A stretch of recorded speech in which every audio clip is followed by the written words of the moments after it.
আসসালামু আলাইকুম বন্ধুরা, কেমন আছেন সবাই?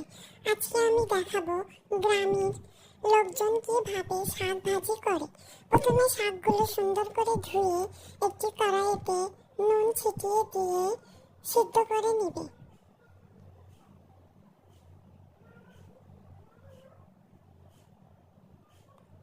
নুন ছিটিয়ে দেওয়ার পরে এখন কড়াইটিতে ঢাকনা দিয়ে দিবে। আর একটু পরে ঢাকনা উঠানোর পরে দেখবে কি রকম শাক সিদ্ধ হলো। এরপরে একটু নাড়াচাড়া দিবে।